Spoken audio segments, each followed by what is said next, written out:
Hello students, आज हम करेंगे नेक्स्ट चैप्टर है हमारा हिंदी व्याकरण में छंद। छंद की परिभाषा है वर्णों या मात्राओं के नियमित संख्या के विन्यास से यदि आहाद पैदा हो तो उसे छंद कहते हैं। अक्षरों की संख्या एवं क्रम, मात्रा गणना तथा यति गति से संबंध विशिष्ट नियमों से नियोजित पद रचना छंद कहलाती है, यानी कि पदों की रचना। महर्षि पाणिनि के अनुसार जो आहादित करे, प्रसन्न करे, वह छंद है। चंदत्ति हसति येन दीप्यते वा त छंद। उनके विचार से छंद यचदी धातु से निकला है। यास्क ने निरुक्त में छंद की व्युत्पत्ति छदी धातु से मानी है, जिसका अर्थ है संवरण या आच्छादन। छंदांसी छाद नाथ।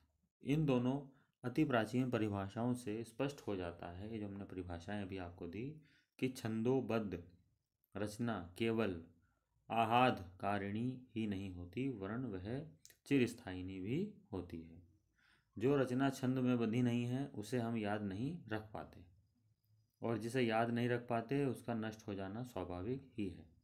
इन परिभाषाओं के अतिरिक्त सुगमता के लिए यह समझ लेना चाहिए कि जो पद रचना अक्षर, अक्षरों की गणना, क्रम, मात्रा, मात्रा की गणना, यति, गति आदि नियमों से नियोजित हो वह छंदोबद्ध कहलाती है। छंद शब्द छद धातु से बना है, जिसका अर्थ है आहादित करना। धातु होता है क्रिया का रूप, सूक्ष्म रूप, क्योंकि जो क्रिया बनती है वो धातु से ही बनती है। जैसे खा, ला, खा से खाना, ला से लाना, जा, आ, ये सब क्या है? धातु रूप है, इन्हीं से हमारी क्रिया बनती है। तो छद धातु है और जिसका अर्थ है आहादित करना, खुश करना। छंद का दूसरा नाम पिंगल भी है। इसका कारण यह है कि छंद शास्त्र के आदि प्रणेता पिंगल नाम के ऋषि थे। छंद की प्रथम चर्चा ऋग्वेद में हुई है। 4 वेद हैं हमारे, ऋग्वेद, यजुर्वेद, सामवेद, अथर्ववेद। उसमें से ऋग्वेद में छंद की चर्चा हुई है। यदि गद्य का नियामक व्याकरण है तो कविता का छंद शास्त्र छंद पद की रचना का मानक है, और इसी के अनुसार पद की सृष्टि होती है, यानी कि रचना होती है। पद रचना का समुचित ज्ञान छंद शास्त्र का अध्ययन किए बिना नहीं होता। छंद हृदय की सौंदर्य भावना जागृत करते हैं। छंदोबद्ध कथन में एक विचित्र प्रकार का आहाद रहता है जो आप ही जगता है। तुक छंद का प्राण है, यही हमारी आनंद भावना को प्रेरित करता है। गद्य में शुष्कता रहती है और छंद में भाव की तरलता। यही कारण है कि गद्य की अपेक्षा छंदोबद्ध पद में हमें अधिक भाता है। सौंदर्य चेतना के अतिरिक्त छंद का प्रभाव स्थायी होता है। जो प्रभाव होता है वो स्थायी होता है, मतलब हमेशा के लिए। इनमें वह शक्ति है जो गद्य में नहीं होती। छंदोबद्ध रचना का हृदय पर सीधा प्रभाव पड़ता है। गद्य की बातें हवा में उड़ जाती हैं, समझ में जल्दी से नहीं आती।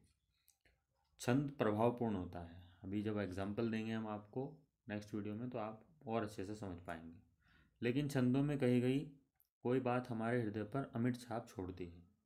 मानवीय भावों को आकृष्ट करने और झंकृत करने की अद्भुत क्षमता छंदों में होती है। छंदाबद्ध रचना में स्थायित्व अधिक है। अपनी स्मृति में ऐसी रचनाओं को दीर्घकाल तक संजोकर रखा जा सकता है। इन्हीं कारणों से हिंदी के कवियों ने छंदों को इतनी सहृदय से अपनाया।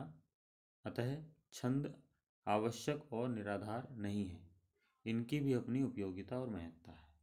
हिंदी में छंद शास्त्र का जितना विकास हुआ उतना किसी भी देशी विदेशी भाषा में नहीं हुआ। हिंदी में ज़्यादा विकास हुआ है।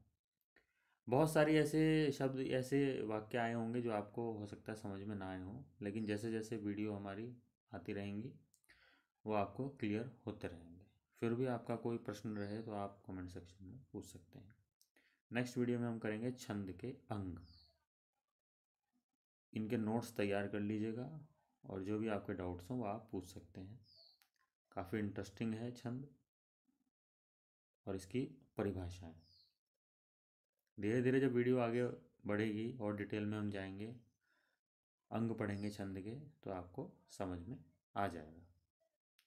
तो इसी तरह हमारी वीडियो को देखते रहिए, चैनल को सब्सक्राइब कीजिए, शेयर कीजिए और पढ़ते रहिए और आगे बढ़ते रहिए।